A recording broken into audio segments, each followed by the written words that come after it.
Hello everyone, स्वागत है आप सबका आज की न्यूज़पेपर एनालिसिस में। मैं इस चैनल पे आप सबके लिए इम्पॉर्टेंट न्यूज़ कवर करवाती हूँ, important current affair from various sources, specially from Indian express, PIB and other जो वेबसाइट्स होती है मैं वहाँ से करंट अफेयर कवर करवाती हूँ ताकि आपका फोकस इम्पॉर्टेंट न्यूज़ पे रहे एंड इम्पॉर्टेंट चीज़ें आप एक्सट्रैक्ट कर पाएँ और अपने एग्ज़ाम में यूटिलाइज़ कर पाएँ। स्टार्ट करते हैं आज का lecture. Every day may not be good but there is something good in every day. यानी कि अगर आपके प्रिपरेशन में चैलेंज आता भी है ना, तो आप उसे ये समझिए कि मुझे इससे जूझ कर कैसे आगे बढ़ना है। आप ये मत समझिए कि आज का दिन मेरा बुरा गया। आप ये समझिए कि आपने आज के दिन में क्या सीखा है। फॉर एग्ज़ाम्पल, आपने पेशेंस को मेंटेन करना सीखा है। फॉर एग्ज़ाम्पल, आपने किसी बहुत ही गुस्से वाली सिचुएशन में भी आपने काम मेंटेन करना सीखा है। राइट, ऐसा आपको सोचना है क्योंकि ये सारी छोटी छोटी सी चीज़ें ना आपकी एग्ज़ाम प्रिपरेशन में काम आती है। राइट, मैं महिमा मिश्रा प्रेजेंट करती हूँ आज का इंडियन एक्सप्रेस एनालिसिस। आज हम क्या पढ़ने वाले हैं? इंडेक्स में देख लेते हैं पहले वर्ल्ड की बिगेस्ट बैट कॉलोनी। ये migratory species GS paper 3 prelims के पॉइंट ऑफ व्यू से बहुत इंपॉर्टेंट है एंड मेंस जीएस पेपर 3 के लिए भी इम्पॉर्टेंट है। Next important news, lead acid batteries important है प्रीलिम्स के लिए। नेक्स्ट, कोनोकार्पस, ये एक इन्वेजिव स्पीशीज़ है। रिसेंटली मैंने आपको बताया था कि गुजरात गवर्नमेंट ने इसके प्लांटेशन को बैन किया है क्योंकि इन्वेजिव है। अब ये वहाँ की आसपास की बायोडाइवर्सिटी को नुकसान पहुँचा रही है। तो जीएस पेपर 3 के पॉइंट ऑफ व्यू से कवर करेंगे कि इन्वेजिव स्पीशीज़ होती क्या है। ठीक है, गुजरात वाली ना ये न्यूज़ में है काफ़ी, तो आप इससे एक इंटरव्यू में भी क्वेश्चन एक्सपेक्ट कर सकते हैं इन्वेजिव स्पीशीज़ से रिलेटेड। नेक्स्ट पढ़ेंगे monetary policy committee and repo rate. इसमें मैं क्या करती हूँ, इम्पॉर्टेंट न्यूज़ को मैं मतलब कवर करवाती हूँ और इम्पॉर्टेंट आपको वैल्यू एडिशन मैं यहाँ पे प्रोवाइड करवाती हूँ। फर्स्ट न्यूज़ से स्टार्ट करते हैं। World's biggest bat colony gathers in Zambia every year. Researchers ने यूज़ किया है आर्टिफिशियल इंटेलिजेंस उन्हें काउंट करने के लिए। कम से कम 8 मिलियन यानी कि यहाँ पे लाखों की संख्या में यहाँ पे बैट आते हैं। ठीक है, माइग्रेट करते हैं इस जगह पे। कौन सी जगह है? ये एक अफ्रीकन कंट्री है, ये रेड वाली, ज़ाम्बिया में। ठीक है, एवरीबडी हु विजिट्स, ये एक रिसर्च पेपर की न्यूज़ है। Everybody who visits Kasanka National Park, ये वाला न्यूज़ में है। तो एग्ज़ाम में प्रीलिम्स में आ सकता है क्वेश्चन कि कसांका नेशनल पार्क कहाँ है, या आप इसमें स्टेट पीसीएस के प्रीलिम्स में भी आप इससे एक क्वेश्चन एक्सपेक्ट कर सकते हैं। कसांका नेशनल पार्क कहाँ है? ज़ाम्बिया में। इसे बैट सीज़न कहा जाता है क्योंकि शाम के टाइम पे क्या होता है, African straw coloured fruit bats वहाँ पे गैदर होते हैं। ये बिल्कुल one of the wild life wonders of the world है। ठीक है, ये चीज़ वहाँ पे जब इतने सारे बैट एक साथ गैदर करते हैं, इकट्ठे होते हैं, तो वो बिल्कुल फैसिनेटिंग होता है देखने में। ठीक है, ये वाले कौन से बैट है? एड्रोलोन हेल्वम अराइव एट कसांका एवरी ईयर। ये अक्टूबर के टाइम पे, नवंबर के टाइम पे ये पीक कर जाते हैं और जनवरी के टाइम पे चले जाते हैं। इन्हें कहते हैं माइग्रेटरी स्पीशीज़। माइग्रेटरी स्पीशीज़ क्या होती है, इनका रूट क्या है वो अभी तक क्लियर नहीं हो पाया है, बट ये जहाँ से भी आते हैं वो ज़ाम्बिया में वहाँ की गर्मी लेने के लिए आते हैं। ठीक है, African straw coloured fruit bat is the only long distance migrant fruit bat on the continent. We don't know the details of this migration route. उनका migration route क्या है ये अभी तक हमें नहीं पता, बट ये टेम्प्रेरी इनकी कॉलोनीज़ हो जाती है ज़ाम्बिया में। बहुत ज़्यादा तो ज़ाम्बिया में होती है, उसके आसपास के इलाके में भी ये लोग गैदर कर जाते हैं थोड़े। पढ़ते हैं यहाँ पे बैट्स के बारे में। बैट्स की क्या सिग्निफिकेंस है? ये लार्जेस्ट मैमेलियन ग्रुप है आफ्टर रोडेंट्स। ठीक है, 1300 species making up a quarter of all mammals. ठीक है, बैट्स क्या होते हैं? मैमल होते हैं, ये आपको एक फैक्ट याद रखना ज़रूरी है।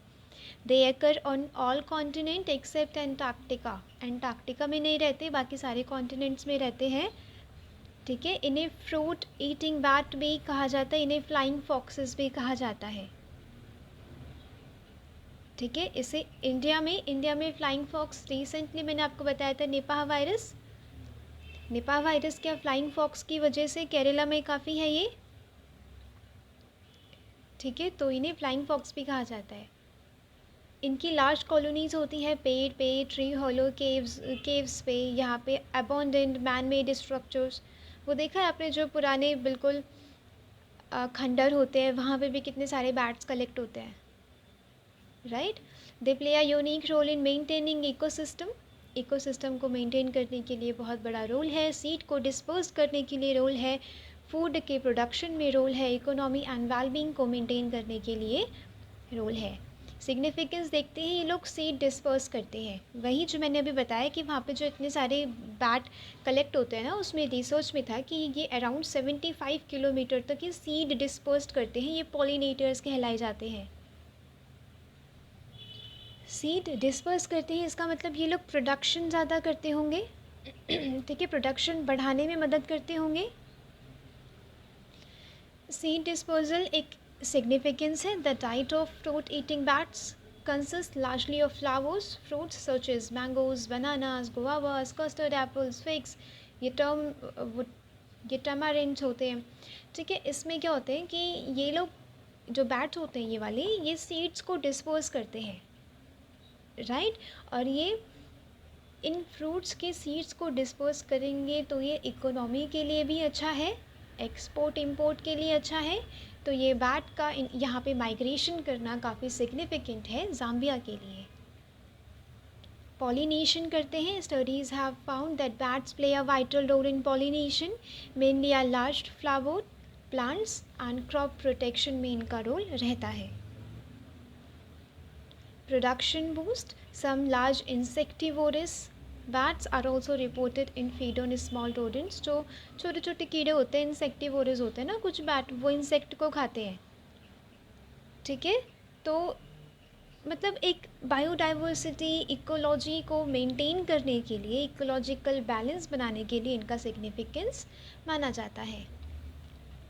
इनकी जो बैट ड्रॉपिंग होती है ना, बैट ड्रॉपिंग मीन्स बैट का एक्सरेटा, राइट, वो सॉइल को फर्टाइल बनाने में भी मदद करता है, राइट। जो बैट का एक्सरेटा है ना, उसमें कुछ ऐसी क्वालिटीज़ होती हैं जो सॉइल की फर्टिलिटी को बढ़ाता है, न्यूट्रेंट को ट्रांसफ़र करता है, कंट्रीब्यूट करता है सॉइल की फर्टिलिटी में एंड ओवरऑल एग्रीकल्चरल प्रोडक्टिविटी में। हेल्थ बेनिफिट्स क्या है? ये मॉस्किटो, डेंगू जैसे जो इंसेक्ट वेक्टर्स होते हैं, चिकनगुनिया एंड अदर डिजीज़ेस, उन्हें रिड्यूस करते हैं, उनकी पॉपुलेशन, उनकी जनसंख्या को रिड्यूस करते हैं। यहाँ पे एक इम्पॉर्टेंट चीज़ हो जाती है, convention of migratory species of wild animals. ये ऐसे ही करते हैं न्यूज़ का एनालिसिस कि आपने कोई चीज़ पढ़ी तो आप उसे अपने एग्ज़ाम पॉइंट ऑफ व्यू से कैसे देखेंगे, क्योंकि यहाँ पे क्या हो रहा है, यहाँ पे ये वाले कन्वेंशन का ना आपका एक रिवीजन भी हो जा रहा है, right. CMS is also known as Bonn Convention. It is the only convention that deals with taking or harvesting of species from the wild. It currently projects 173 migratory species. Globe में, पूरी धरती में कितने 173 migratory species हैं। Enforcement year है November 1, 1983। Parties है 130 parties हैं to the convention, 129 countries plus the European Union. Maldives एक लेटेस्ट कंट्री है इसमें ऐड होने वाली, 2019 में मालदीव ऐड हुई थी। ये इनके पास कुछ अपेंडिक्स हैं। अपेंडिक्स का मतलब होता है लिस्ट, ठीक है। इन्होंने अपेंडिक्स 1 में किन स्पीशीज़, किन एनिमल्स को रखा है। अपेंडिक्स 1 कौन सी लिस्ट मेंटेन करता है? एंडेंजर्ड और थ्रेटेंड विद एक्सटेंशन, यानी कि जो लोग एनिमल्स, जो स्पीशीज़ ख़त्म होने वाली हैं, वो अपेंडिक्स 1 में रखा है। अपेंडिक्स 2 में रखा है कि जो अनफेवरेबल कंजर्वेशन स्टेटस है जिन्हें इंटरनेशनल एग्रीमेंट के थ्रू रिकॉग्निशन चाहिए, उन्हें कंजर्वेशन चाहिए, अपेंडिक्स 2 में इस लिस्ट अपेंडिक्स सेकंड की लिस्ट में इन एनिमल्स को रखा है। माइग्रेटरी स्पीशीज़ वो स्पीशीज़ होती हैं जो साइक्लिकली अनप्रिडिक्टेबली क्रॉस करती हैं one or more national jurisdiction boundaries like countries को क्रॉस करती हैं। आपने देखा होगा साइबेरियन क्रेन जो साइबेरिया से आती है अपने केवलादेव नेशनल पार्क में राजस्थान में यहाँ आती है गर्मी लेने, ठीक है, वहाँ से साइबेरिया से आ रही है वो यहाँ केवलादेव नेशनल पार्क में राजस्थान, यानी कि इतने बड़े नेशनल ज्यूरिसडिक्शन को ये क्रॉस करते हुए आ जाती हैं। Next important news, lead acid batteries passenger overload issues that plague capitals e rickshaws. यहाँ पे ये वाली पूरी न्यूज़ इम्पॉर्टेंट नहीं है, यहाँ पे एक इम्पॉर्टेंट मुझे जो चीज़ मिली थी वो है लेड एसिड बैटरीज। आपके प्रीलिम्स के लिए या इंटरव्यू में पूछा जा सकता है कि लेड एसिड बैटरीज से कौन कौन सी प्रॉब्लम्स अराइज हो रही हैं, ठीक है। लेड एसिड बैटरीज इन्वेंट की गई थी 1859 में, oldest form of rechargeable battery जो अभी भी यूज़ में है। देखिए 1859 में इन्वेंट की गई थी, अभी तक यूज़ में है, 2023 आ गया, चल रहा है, right. Lead acid batteries are a kind of wet cell battery होती है, usually contain a mild solution of sulphuric acid. इसमें सल्फ्यूरिक एसिड होता है, ये वाला फैक्ट इम्पॉर्टेंट हो गया आप सबके लिए प्रीलिम्स के लिए, यूपीएससी एंड स्टेट पीसीएस के लिए। These batteries are high powered, inexpensive, safe and reliable, ये इसके एडवांटेजेस हो गए। बट डिसएडवांटेजेस कौन कौन से हैं, शॉर्ट कैलेंडर लाइफ है, पुअर कोल्ड टेम्परेचर परफॉर्मेंस है, यानी कि कोल्ड टेम्परेचर में अच्छे से परफॉर्म नहीं कर पाती, जिसकी वजह से इन्हें इलेक्ट्रिक व्हीकल में यूज़ करना बहुत डिफ़िकल्ट हो जाता है। अगर इंटरव्यू में पूछा जाए कि आपने लेड एसिड बैटरी सुनी होंगी, उसके क्या फ़ायदे हैं नुकसान हैं या उसके कुछ फीचर्स के बारे में बताइए, ठीक है, तो आप ये एडवांटेजेस एंड डिसएडवांटेजेस आप लिखेंगे या बताएंगे वहाँ पे इंटरव्यू में। Next important, in alarm over conocarpus echo of faulty policies on invasive exotics. इसमें क्या बोला गया है कि इन्होंने ऑथर ने बोला है कि पहले तो स्टेट्स क्या करते हैं, जैसे कि ऑर्नामेंटल प्रोजेक्ट्स होते हैं जो सिटीज़ में कि हम ग्रीनरी दिखाएंगे अपनी सिटीज़ में, उसके लिए इन्होंने क्या किया, इस एग्जोटिक इस इन्वेजिव स्पीशीज़ को पहले लगा दिया, इस पेड़ की इन्वेजिव स्पीशीज़ को। अब क्या हो रहा है, वो वहाँ की बायोडाइवर्सिटी को हार्म कर रही है, हेल्थ प्रॉब्लम्स लेके आ रही है, तो अब गुजरात गवर्नमेंट ने बैन कर दिया। इसमें इन्होंने बोला है कि अगर पहले जांच पड़ताल अच्छे से कर लेनी चाहिए कि बायोडाइवर्सिटी पे तो कोई हार्म नहीं होगा, क्या लॉन्ग टर्म सस्टेनेबिलिटी ये स्पीशीज़ दे सकती है या नहीं ग्रीनरी के साथ साथ, पहले इस पे जांच पड़ताल अच्छे से कर लेनी चाहिए, उसके बाद वो स्पीशीज़ लगानी चाहिए या यूज़ करनी चाहिए, ठीक है। It has been shown repeatedly that many species that were introduced to India previously were greening and ornamental projects eventually turned invasive, यानी कि जो पहले ornamental and बिल्कुल ग्रीनरी के लिए लगाई गई थी अब वो इन्वेजिव हो गई हैं। नेटिव स्पीशीज़ ना compete नहीं कर पाती स्पेस के लिए, क्योंकि ये जो इन्वेजिव स्पीशीज़ होती हैं ये बढ़ती चली जाती हैं, सॉइल के न्यूट्रिएंट्स अपने आप ले लेती हैं सारे, जो सिग्निफिकेंट कॉस्ट करती हैं इन्वेजिव स्पीशीज़ को मैनेज करने में, ठीक है। ये वाली स्पीशीज़ है जो ये ऐसे रोड के पास लगाई गई थी कि इससे थोड़ी ग्रीनरी रहेगी, अब ये हो रही हैं invasive.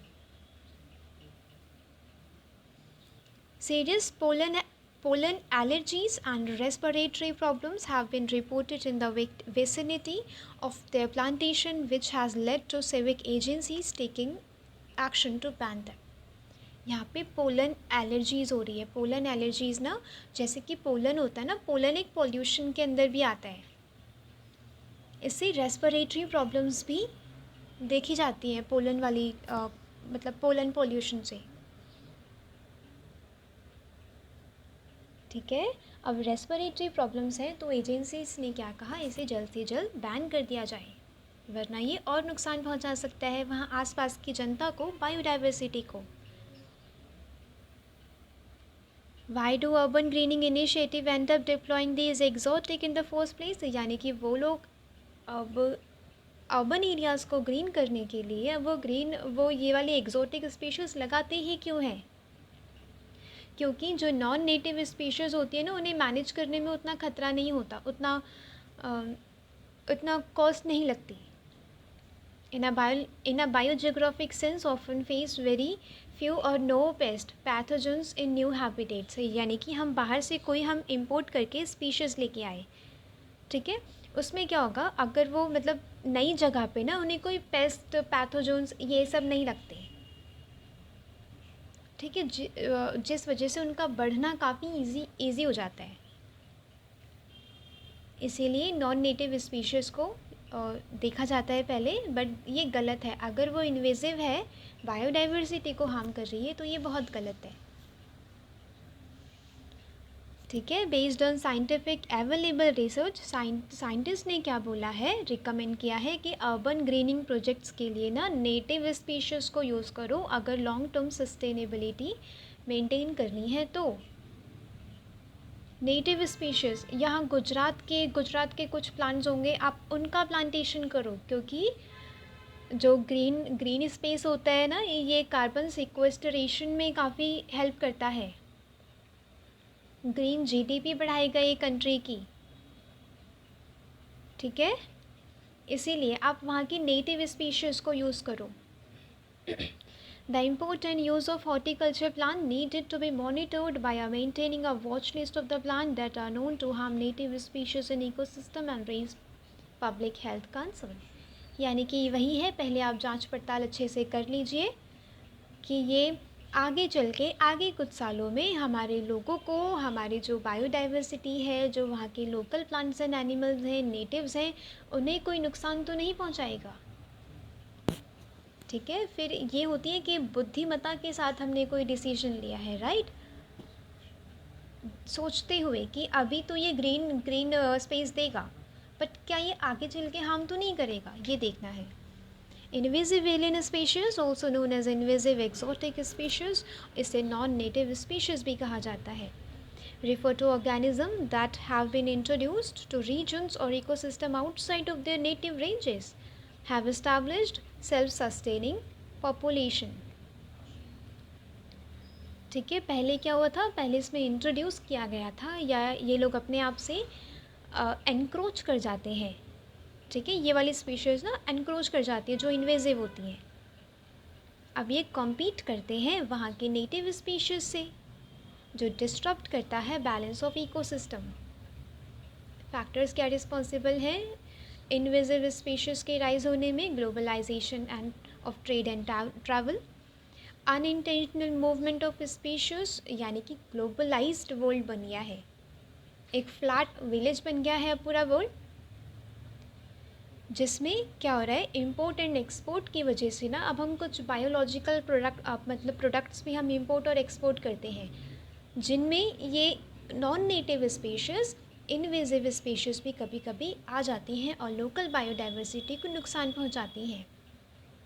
Cargo ship airplane vehicles can inadvertently carry invasive species within cargo through ballast water attached to their surfaces, ठीक है, उनके सरफेस पे अटैच होके ये वाली जो इन्वेजिव स्पीशीज़ है ये एंटर कर जाती है किसी कंट्री में। जैसे कि इंट्रोड्यूस किया गया था ऑस्ट्रेलिया में 1800 में शिपरेक्स एंड पोलिंग इंडस्ट्री के द्वारा ब्लैक रैट, जिसे IUCN ने अब वर्ल्ड की वर्स्ट इन्वेजिव स्पीशीज़ बताया गया है। क्लाइमेट चेंज क्या होता है, अब वो वही माइग्रेटरी स्पीशीज़, राइट, अब उन्हें जैसे कि सर्दी वाली कोई स्पीशीज़ है, अब सर्दी बहुत हो गई, अब वो थोड़ी गर्म जगह में देखेंगे तो वो बाकी के ट्रॉपिकल कंट्रीज़ में भी आ जाएंगी, है वो बाहर की, हो सकती हैं इन्वेजिव, राइट। ऐसे shifts in the timing off season can disturb the life of cycles of native species, जिनकी वजह से कॉम्पीट भी करना पड़ सकता है इनवेसिव स्पीशीज़ से। इम्पैक्ट क्या होता है फूड वाटर हैबिटेट पे? इम्पैक्ट होता है प्रेडेटर्स ऑफ नेटिव स्पीशीज़, यानी कि जो इन्वेजिव स्पीशीज़ होती है ना, ये प्रेडेटर्स बन जाती है, वो शिकार करती हैं नेटिव स्पीशीज़ का। ठीक है। इंटरनेशनल इंस्ट्रूमेंट्स एंड प्रोग्राम्स क्या हैं? Kunming Montreal global biodiversity framework, इसका एम क्या है कि रिड्यूस करना है rate of introduction and establishment of invasive species by at least 50% by 2030। ये वाला आप लिखेंगे अगर मेंस में कोई क्वेश्चन आता है जीएस पेपर 3 में इन्वेसिव स्पीशीज़ से related. Convention on biological diversity, ये 1992 अर्थ समिट के द्वारा ये कन्वेंशन लिया गया और इसमें रिकॉग्नाइज़ किया गया कि एलियन के इन्वेसिव एलियन स्पीशीज़ का मेजर थ्रेट है एनवायरनमेंट को हैबिटेट डिस्ट्रक्शन के बाद, यानी कि हैबिटेट डिस्ट्रक्शन पहला थ्रेट है एनवायरनमेंट को, बायोडाइवर्सिटी को। Convention on the conservation of migratory species, इसमें बोला है कि माइग्रेटरी स्पीशीज़ को कंजर्व करेंगे और इन्वेसिव स्पीशीज़, जो एलियन इन्वेसिव स्पीशीज़ हैं, उसको भी एलिमिनेट करेंगे। ये कन्वेंशन है ताकि वाइल्ड फोना एंड फ्लोरा है उसमें ध्यान से ट्रेड हो, right. For ensuring international trade does not threaten the survival of wild animals and plants, कि अगर आप ट्रेड कर भी रहे हैं पेड़ पौधे और जीव जंतु में, तो क्या है कि नुकसान ना पहुंचाए, नेटिव को भी नॉन नेटिव को भी नुकसान ना पहुंचाए ये चीज़ें, ठीक है, ट्रेड नुकसान ना पहुंचाए। तो ऐसे करते हैं न्यूज़ का एनालिसिस कि आपको एक न्यूज़ मिली, आप उसे पकड़ के बैठ गए उसके वैल्यू एडिशन में या कुछ ऐसे टॉपिक्स में जिससे आपका रिवीजन भी हो सकता है, right. Next important news, RBI policy, यहाँ पे MPC and repo rate important हो जाता है, समझना थोड़ा बहुत। एमपीसी क्या है? ये it is statutory and institutionalised framework 1934 के एक्ट के तहत ये वाली कमेटी बनाई गई, ठीक है, जिसका एम क्या है? मेन प्राइस स्टेबिलिटी को मेंटेन करना, ऑब्जेक्टिव ऑफ ग्रोथ को ध्यान में रखना। गवर्नर ऑफ आरबीआई इसके एक्स ऑफिशियो चेयरमैन होते हैं। MPC determine the policy interest rate, repo rate को डिटरमाइन किया जाता है, डिसाइड किया जाता है, जो जिनका टारगेट होता है कि इन्फ्लेशन को 4% में रख सके। क्या होता है एमपीसी का टारगेट? क्या होता है कि 2 to 6% के बीच में इन्फ्लेशन रहना चाहिए, क्योंकि अगर इससे आगे गया तो बहुत ज़्यादा इन्फ्लेशन हो जाता है, हाइपर इन्फ्लेशन, और इससे कम हुआ तो वो डिफ्लेशन हो जाता है। डिफ्लेशन का मतलब क्या होता है? ना लोन मिल रहा है इंडस्ट्रीज़ को, ना वो इस्टेब्लिश कर रही हैं अपनी ब्रांचेस, ना प्रोडक्ट का मैन्युफैक्चर हो रहा है, ना जॉब्स मिल रही हैं, इकोनॉमी हो गई ठप, right. RBI appointed committee led by then deputy governor Urjit Patel in 2014 recommended the establishment of monetary policy committee 2014 में से रिकमेंड किया गया था। इसमें 6 मेंबर्स होते हैं, 3 होते हैं आरबीआई की तरफ से, 3 होते हैं सेंट्रल गवर्नमेंट की तरफ से, ठीक है। रेपो रेट क्या होता है? The interest eight which reserve bank provides overnight liquidity. Overnight liquidity क्या होती है कि बैंक को पैसा लेने की, मतलब पैसों की बहुत ज़रूरत है, फ़ंड की बहुत ज़रूरत है, वो उन्होंने अप्रोच किया आरबीआई को, आरबीआई ने उन्हें लोन दे दिया। कोलेटरल सिक्योरिटी क्या रखी? गवर्नमेंट की कोलेटरल सिक्योरिटी रखी, और लिक्विडिटी एडजस्टमेंट फैसिलिटी ने जो भी अप्रूव करी है सिक्योरिटीज़ वो रखी, यानी कि कोलेटरल होगी गवर्नमेंट सिक्योरिटीज़, राइट। और वो लोन लेंगे आरबीआई से, आरबीआई चार्ज करेंगे उसमें कुछ ब्याज, कुछ पैसा, उसी इंटरेस्ट रेट को कहा जाता है रेपो रेट, ठीक है। ये वाला इंपॉर्टेंट हो जाता है आप सबके लिए प्रीलिम्स के लिए। तो मिलते हैं कल। लेक्चर से रिलेटेड जो पीडीएफ होगी टेलीग्राम चैनल पे मैं वो दे दूँगी, लिंक मैं डिस्क्रिप्शन बॉक्स में डाल दूँगी। आपको क्या करना है, कल की न्यूज़ एनालिसिस, कल की न्यूज़ में वो मतलब न्यूज़पेपर में वैसे कुछ था भी नहीं, और संडे को मैं ऑफ लूँगी ताकि आप संडे को रिवाइज़ कर पाएँ, ठीक है। सिर्फ पढ़ते ही नहीं रहना है, रुकना भी है, थोड़ा रिवाइज़ भी करना है, पीछे भी मुड़ के देखना है कि आपने बीते दिनों क्या पढ़ाई करी, राइट। अगर आप ऐसा मत सोचिए कि संडे को ही सारी इम्पोर्टेंट न्यूज़ आई होगी, नो। वो इम्पोर्टेंट जो होता है ना, वो कवर होता है, आगे पीछे के न्यूज़पेपर्स में कवर होता है, राइट। तो अगर आप संडे के न्यूज़पेपर को अगर आप बिल्कुल ब्लाइंडली भी छोड़ देंगे ना, तो भी कोई दिक्कत नहीं होगी। तो आपको क्या करना है, उस दिन आपको रिवाइज़ करना है, आपको बिल्कुल भंडार नहीं रख लेना अपने पास नोट्स का, आपको शॉर्ट नोट्स रखने हैं रिवीजन हेतु, ठीक है। तो मिलते हैं कल, आज की लेक्चर में था बस इतना ही। Thanks for watching, thank you so much.